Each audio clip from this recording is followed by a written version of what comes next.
RDC est une et indivisible. De la population et de tout le monde, c'est qu'il faut tout arrêter pour faire face à cette situation.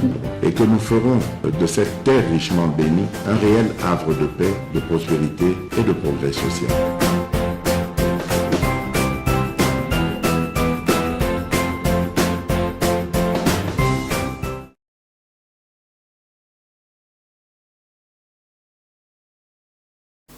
Merci aux bandits semaines ensemble avec vous. Merci la fidélité, confiance. Vous allez couper sa biseau, vous allez être très attaché à nous, vous allez partager l'émission à biseau.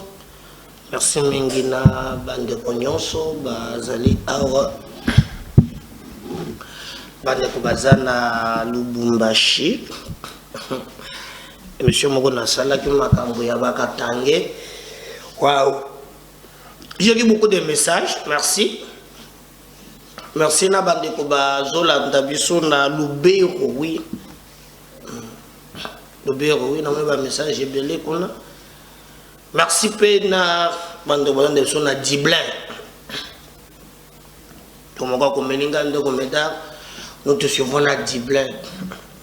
Parce que nous sommes dans Danemark. Nous sommes dans le Sénégal. J'espère que le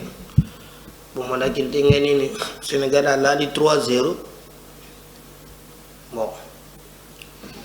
Na PCP mbote na bantu bazolanda biso na Grande-Bretagne. Continuez toujours à partager nos émissions. Continuez à vous abonner. Ceux qui vous abonnez, Biswata, vous sentez que Mungongo est en Kokoso. Mais le devoir de vous servir, ils ont début à semaine, ils ont tellement, et c'est pourquoi Toye, les Bosso y habitando pour tout ça dans le premier numéro. En tout cas, il y a ça en ligne, pas en ligne, pour le premier numéro. Donc merci. Alors, Tokobeta masolo na bino bande konangai. Misolo ya liboso tokobeta masolo ya Rwanda. Rwanda oyo bazali ko mikomisa lokola bazaba mokonzi ya mukili. Masake je sache za Rwanda ye mokoteka. Rwanda aza pembeni na yena ba mboka mike. L'objectif de nous déstabiliser, prendre nos minéraux, et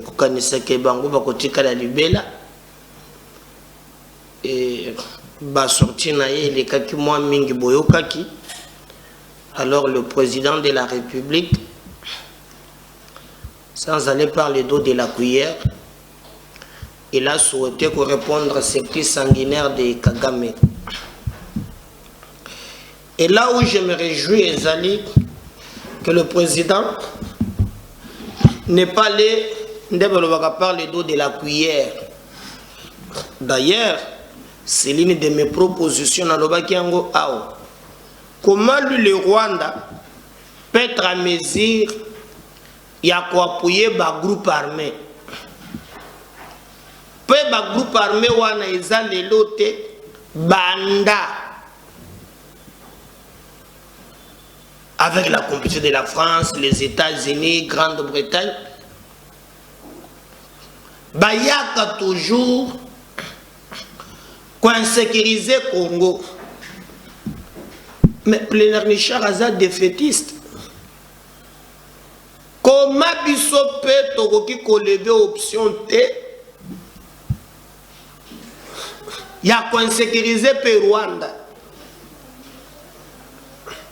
Et na monique la paix pour être dans la sous-région, il faut que nous là oyo na monique c'est que dit alors le lobby mais entre les lignes. Il a répondu Kagame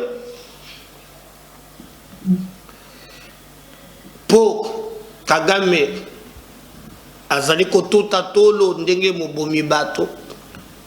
Bobi ke batu ya suka bakufi bazar ou bakufi na kishishe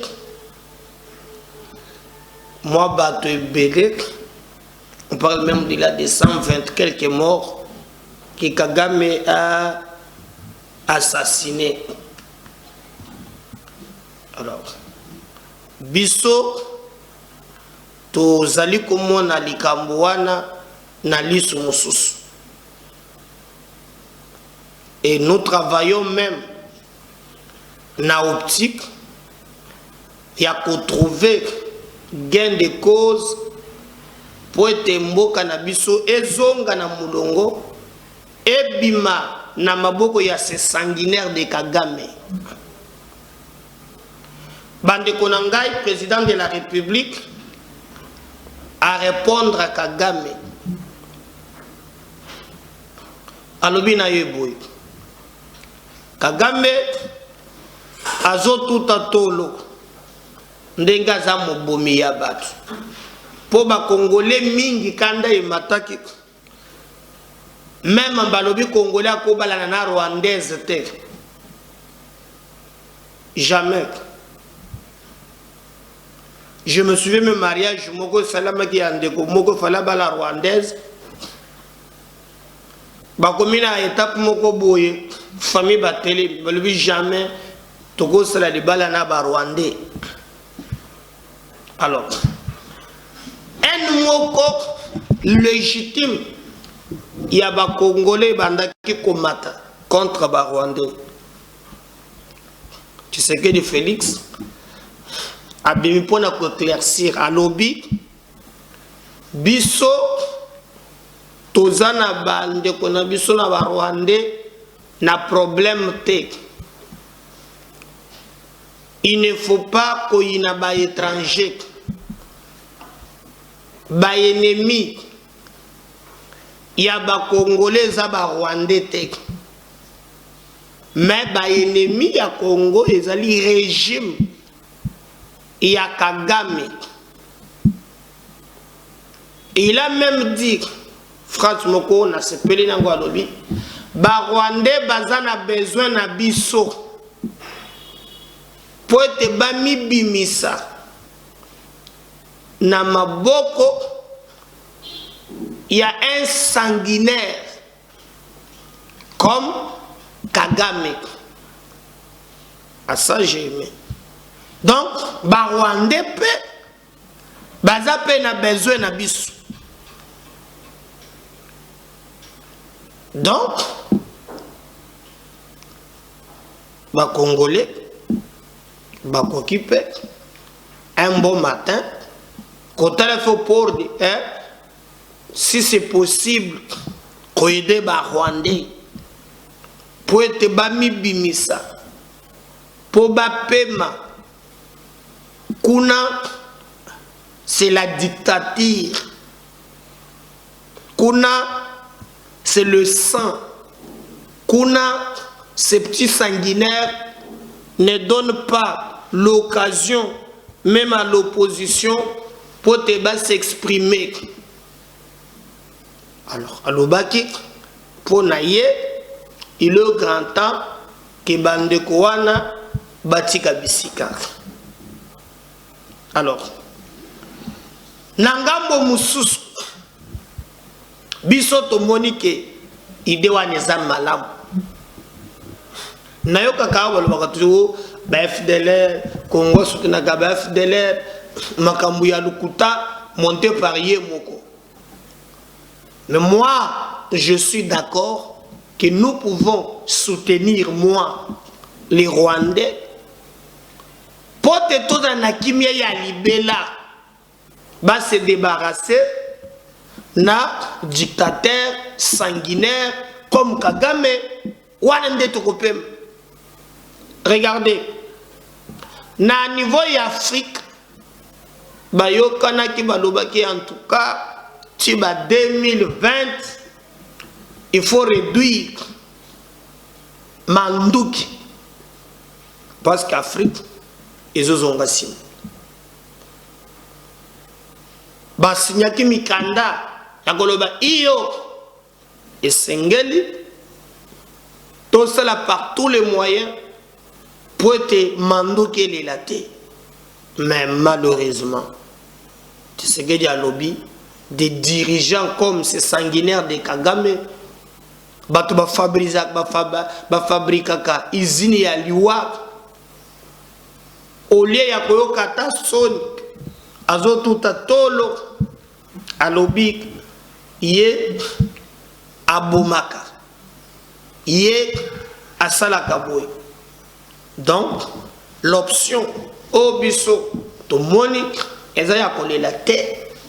Mais moi, je pense qu'en dengue tiseke dia lobby, et sengele couper ça maintenant, ndeko na biso wana makasi, baluka ndenge nini, bakoki komibimisa na boumbu ya Kagame, ces petits sanguinaires, oyo azali koboma na Congo. Quand il parle par exemple de Gaboya Fidelaire, de la nata secrétaire général de la francophonie, Louise Mouchikwabo, qui parle que non, les soldats au bâti à la frontière, baza menace pour la sécurité à Rwanda. Ah bon? Ça c'est bien. Donc, le reste, bango bozo monate.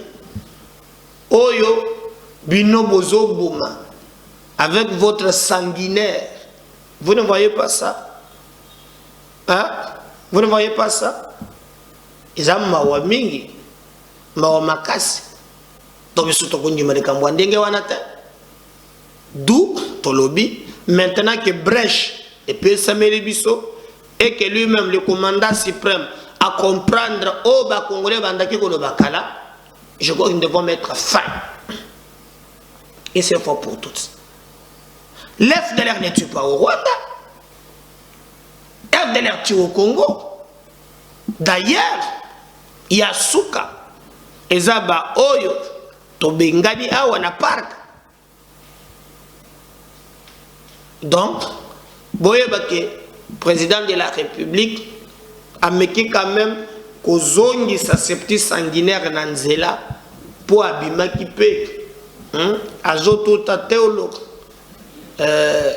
Ndenge zawana esengeli totelema ndenge zawana bisoba Rwandais ndenge zawana. Donc fini ba débat wana. Maintenant tout le monde d'accord comme un seul homme, nous devons nous lever pour barrer la route dans ces petits sanguinaires. Il y a Kagame qui crée l'entreprise Yaliwa en République démocratique du Congo. Et d'ailleurs, je vais vous rappeler que M. Tshisekedi a qui par le dos de la cuillère a vu vraiment clair. Et nous aimons vraiment et nous encourageons le président de la République. Parce que TVP est à la radiothèque, je vais avec vous, Tolanda, je crois, Makabo président Alobaki, est-ce que vous avez partagé ce point de vue? Parce que d'abord, mais il y a aussi des internautes très intelligents qui des fois propositionnent à Bango comme un sujet à émission à Bisson. Il peut nous proposer les cambos tel, on ne peut tout l'andeli yango tout ça yango émission. Moi je préfère que tout l'anda ensemble avec vous et ce que le président a dit, mais juste après cette vidéo, au peut s'engager pas dans commentaire le lenga na yo akomona. Est-ce que biso peut sengeli to en prêter chez moi? Selon moi oui. Ngana za d'accord que tout élément topé ça ba Rwandais makasi ba s'en débarrasser na dictateur mais yopé au monde c'est faisable? Est-ce que vous pensez que vous avez une solution ya libela ndenge na zukanisa na monopole la connaissance de yopé Kolanda? On suit ensemble maintenant, on va revenir juste après pour continuer avec notre émission MKBz officielle, votre chaîne de vérité. Ne faites pas ça. Ne haïssez pas les étrangers. Et d'ailleurs, à propos du Rwanda, ça ne sert à rien de regarder le Rwandais comme un ennemi. Non. C'est le régime rwandais avec Paul Kagame à sa tête qui est l'ennemi de la République démocratique du Congo.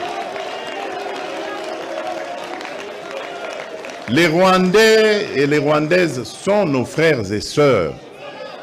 Et d'ailleurs, ils ont besoin de notre aide parce qu'ils sont muselés. Ils ont besoin de notre aide pour se libérer. Ça n'a rien à voir avec ce que leurs dirigeants sont en train de leur imposer. Donc, ne les regardez pas comme des ennemis, mais comme des frères qui ont besoin de notre solidarité pour nous débarrasser et débarrasser l'Afrique de ce genre de dirigeants rétrogrades qui ramènent les méthodes des années 60 et des années 70. Alors qu'en Afrique, on avait décidé de mettre fin au bruit des armes. Si vous vous rappelez, ceux qui suivent un peu, c'était 2020, il fallait taire les armes en Afrique pour que l'Afrique passe à autre chose, comprenne qu'elle est la dernière de la classe dans le monde parce que, justement, à cause des guerres et des divisions, nous nous étions entendus comme ça. Malheureusement, ce n'est pas arrivé, on a dû encore prolonger, mais c'est à cause, justement, des dirigeants tels que Paul Kagame. Et il s'enorgueillit d'être un faiseur de guerre, un spécialiste dans la guerre. Il en est fier. Moi, à sa place, je me cacherais, j'aurais honte d'assumer le fait qu'on sème la mort et la désolation. C'est honteux. Et je dirais même diabolique. Nous n'allons pas manger de ce pain. Ne faites pas ça. Ne haïssez pas les étrangers. Et d'ailleurs, à propos du Rwanda, ça ne sert à rien de regarder le Rwandais comme un ennemi. Non. C'est le régime rwandais avec Paul Kagame à sa tête qui est l'ennemi de la République démocratique du Congo. Les Rwandais et les Rwandaises sont nos frères et sœurs. Et d'ailleurs, ils ont besoin de notre aide parce qu'ils sont muselés. Ils ont besoin de notre aide pour se libérer. Ça n'a rien à voir avec ce que leurs dirigeants sont en train de leur imposer. Donc, ne les regardez pas comme des ennemis, mais comme des frères qui ont besoin de notre solidarité pour nous débarrasser et débarrasser l'Afrique de ce genre de dirigeants rétrogrades qui ramènent les méthodes des années 60 et des années 70. Alors qu'en Afrique, on avait décidé de mettre fin au bruit des armes. Si vous vous rappelez, ceux qui suivent un peu, c'était 2020, il fallait taire les armes en Afrique pour que l'Afrique passe à autre chose, comprenne qu'elle est la dernière de la classe dans le monde parce que, justement, à cause des guerres et des divisions, nous nous étions entendus comme ça. Malheureusement, ce n'est pas arrivé, on a dû encore prolonger, mais c'est à cause, justement, des dirigeants tels que Paul Kagame. Et il s'enorgueillit d'être un faiseur de guerre, un spécialiste dans la guerre. Il en est fier. Moi, à sa place, je me cacherais, j'aurais honte d'assumer le fait qu'on sème la mort et la désolation. C'est honteux. Et je dirais même diabolique. Nous n'allons pas manger de ce pain.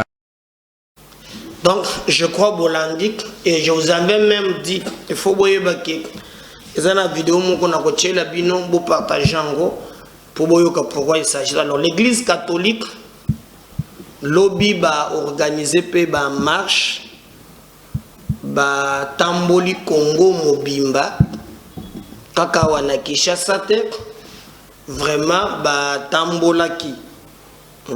Tambola na bango eza na objectif et puis bah sali ba recommandation et belé.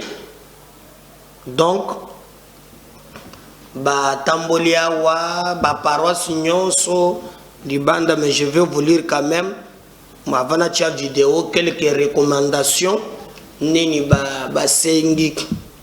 Donc tomoni ba nyonso ezala ba opposants, ezala ba chrétiens, ba bimina balabala, ba tamboli na ba paroisse belé. Marche contre l'agression rwandaise. L'Église catholique dénonce le silence de la communauté internationale qui affiche une attitude hypocrite. Les fidèles catholiques de toute la République démocratique du Congo, en réponse à l'appel des évêques catholiques, ont manifesté par milliers afin de dénoncer l'agression rwandaise et soutenir le FARDC. L'Église catholique s'est dit inquiète de la détérioration continue de la situation sécuritaire et sanitaire que traverse la RDC. Nous voulons dénoncer entre autres la guerre d'agression imposée par le Rwanda et même l'Ouganda sous couvert du mouvement terroriste M23, le silence de la communauté internationale qui affiche une attitude complaisante, hypocrite, qui frise la complicité. Sa responsabilité est engagée vis-à-vis des multinationales et le pays prédateur de nos richesses naturelles qui cherchent à balkaniser notre pays, à savoir les États-Unis, la France, la Belgique et autres pays. Nous dénonçons aussi l'attitude de certaines organisations internationales telles que MONUSCO, l'ONU, l'Union européenne, l'EAC qui ne jouent pas frangé, Adi Labé, Aimé Losambo, qui irait du doyenné Saint-François de Kitambo magasin, point de chute de la marche du dit doyenné. Ainsi, l'Église catholique de Kinshasa recommande à l'État congolais de jouer pleinement son rôle, qu'il restricte le service de sécurité, qu'il intensifie le processus de retrait de la MONUSCO, de la RDC, le retrait de la RDC de l'organisation sous-régionale EAC.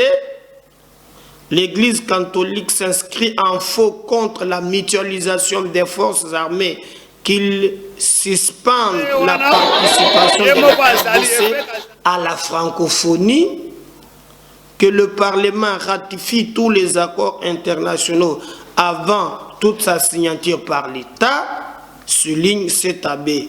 L'Église catholique est formelle, la RDC doit rester indivisible. Pour ce faire, il appelle les Congolais à consolider l'unité nationale. Donc, avant de tirer une vidéo, na kocha même ya awa, na kocha pe ya kikwit, na kocha bisika mwanda batambola kelobi, mais bango batamboli bapesi pe ba condition. Balobi boye esengeli Église catholique asengi que gouvernement na biso babima na francophonie.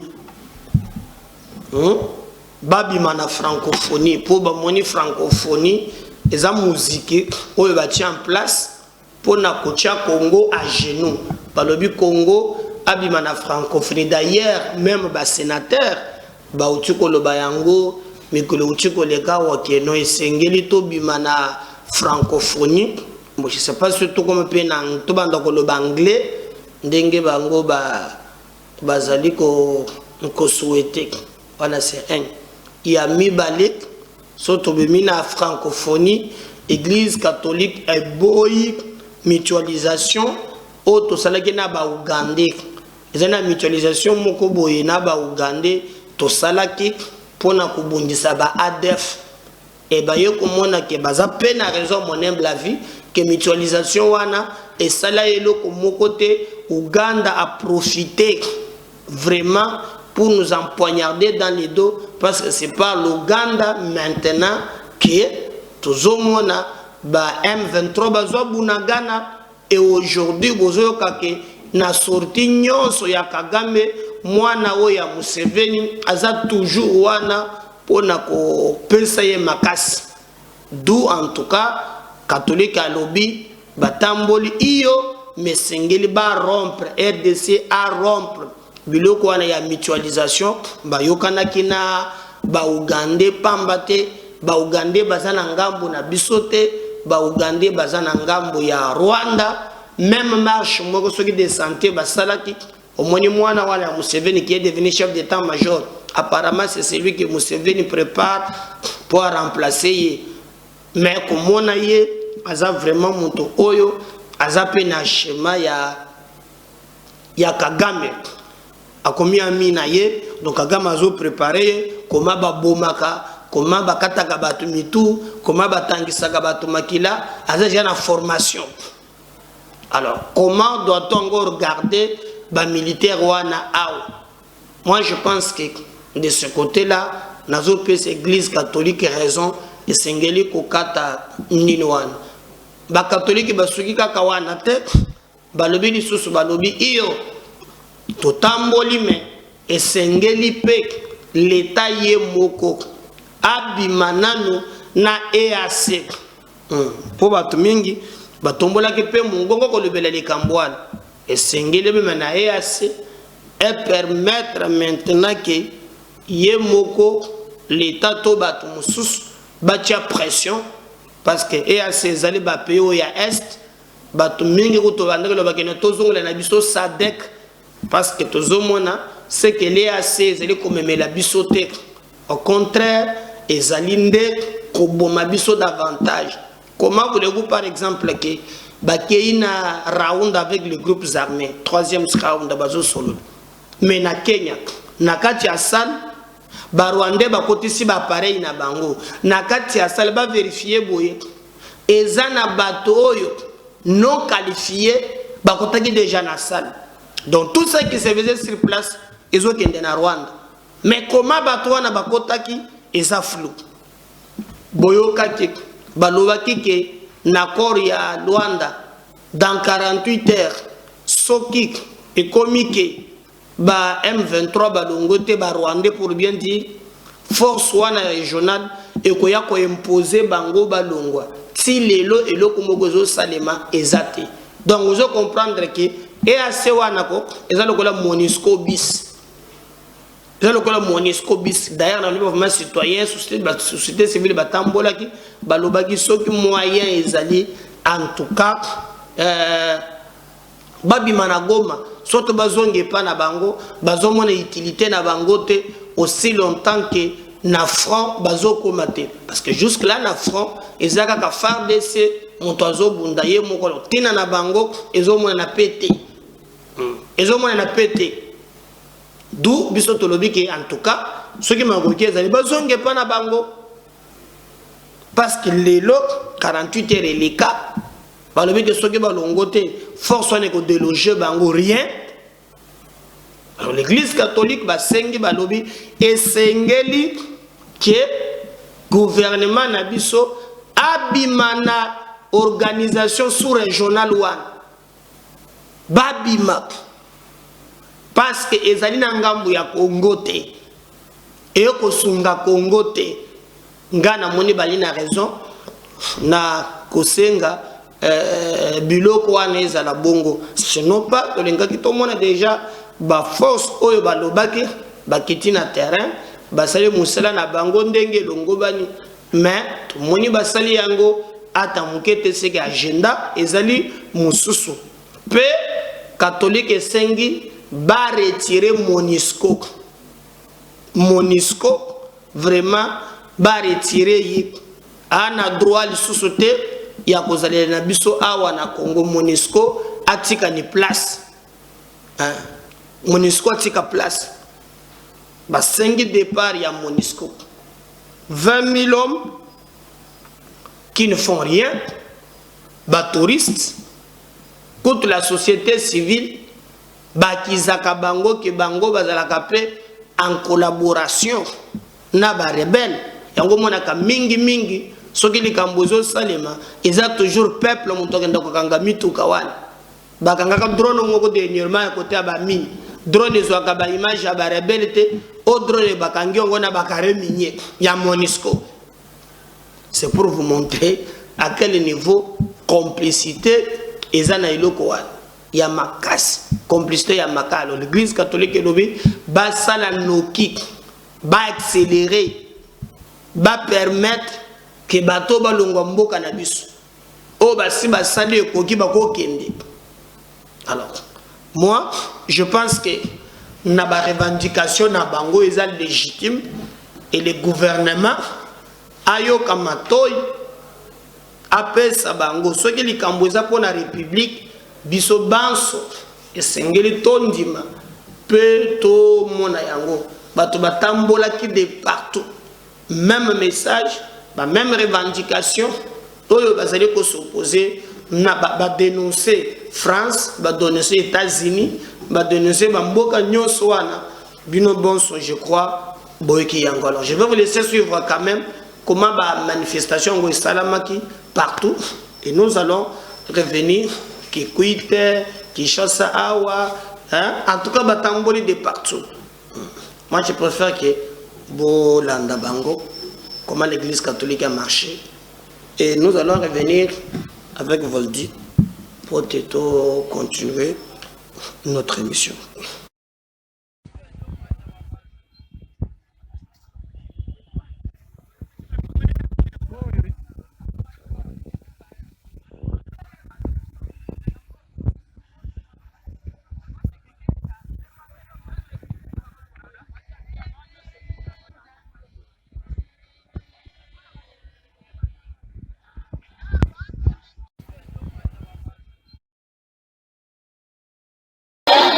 Effet coupé wana yemo bazali effet kazali body kazali au seigneur ye wana moni body ka ye wana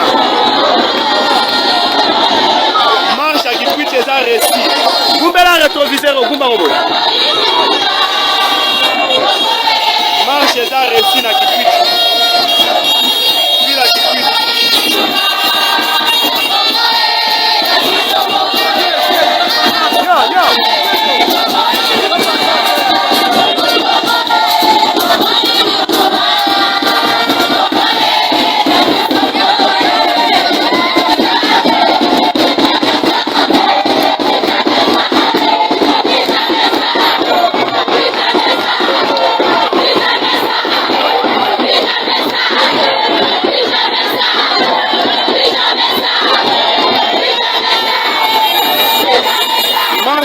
Simbi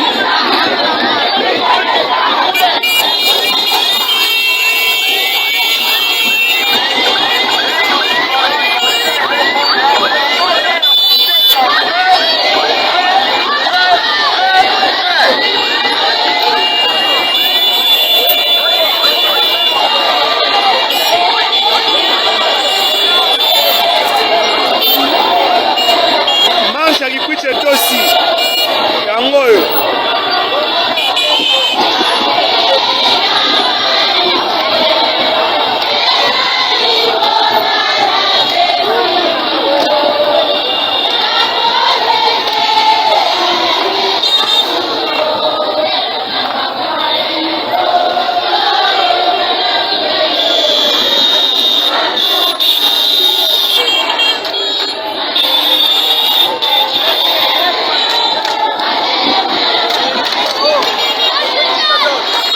azala inongo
Mais je vous avais promis dans le Nabino qui est dans la vidéo moko oyo esengeli mokili yeba ndenge nini bazali ko assassiner biso awa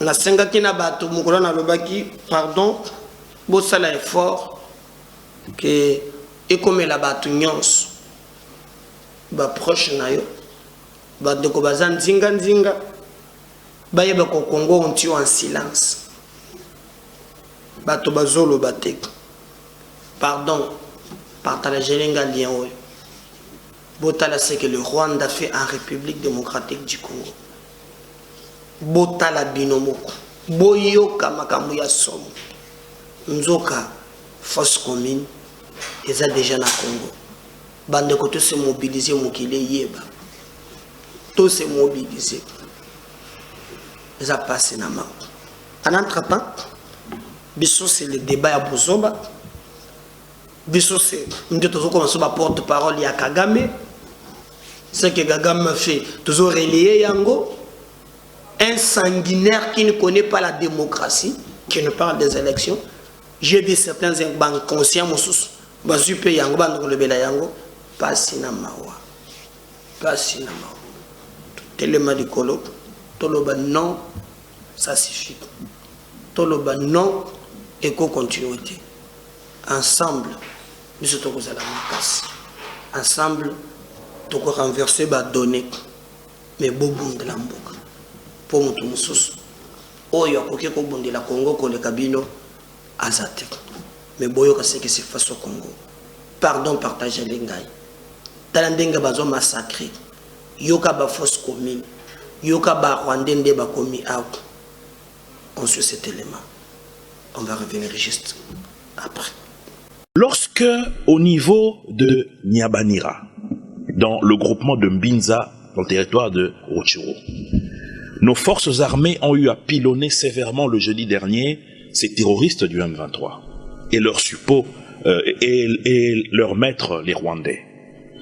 Arrivés sur les lieux occupés jadis par ces individus, nos militaires vont aller découvrir d'abord des effets militaires des RDF, de l'armée rwandaise, étiquetés, bien identifiés, mais aussi et pire, mon cher ami, des mandats que ces militaires rwandais de la force militaire du Rwanda ont envoyés dans leur pays pour que leurs épouses leur retirent la solde prévue pour cette sale besogne en République démocratique du Congo.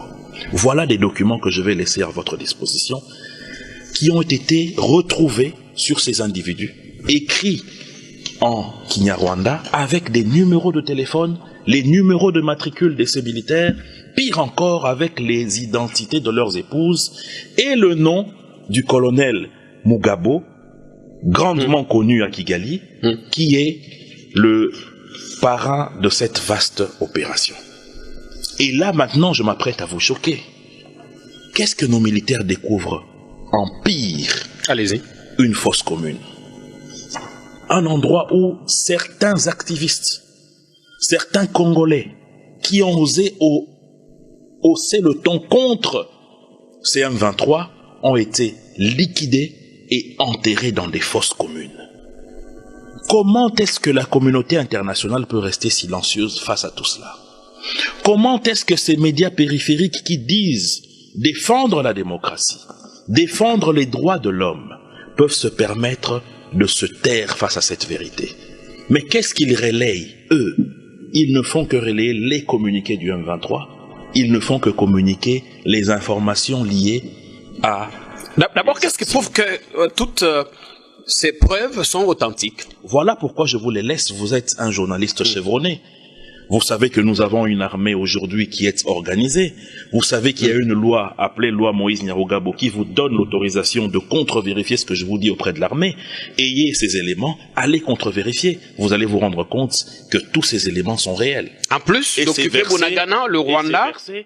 Et c'est versé au niveau du comité de notre sous-région de vérification pour qu'il puisse, en dehors de ce qui a déjà été déposé par la RDC comme preuve, en l'occurrence les 2 éléments des RDF capturés en pleine action, les éléments des articles militaires d'artillerie et d'infanterie qui ont été récupérés par nos forces armées, qui ont été déposés au mécanisme, et il y a aussi ça qui vient d'être ajouté. En plus d'occuper Bunagana, le Rwanda commet des exactions. Mais je vous dis que c'est terrible. J'ai eu la chance de parler avec un individu qui se retrouve dans les zones contrôlées par ces terroristes. C'est la terreur, c'est le pillage systématique, même des maisons des individus. Nous avons affaire à des gens qui sont venus pour décapiter la République de ces populations. Merci. Merci. Likez, commentez. C'est la deuxième numéro Zoya. À tout à l'heure avec vous. Bye.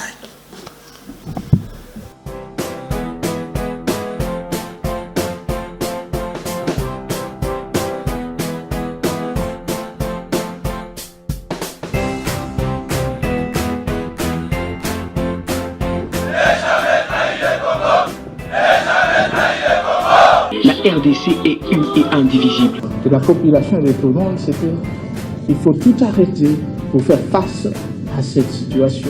Et que nous ferons de cette terre richement bénie un réel havre de paix, de prospérité et de progrès social.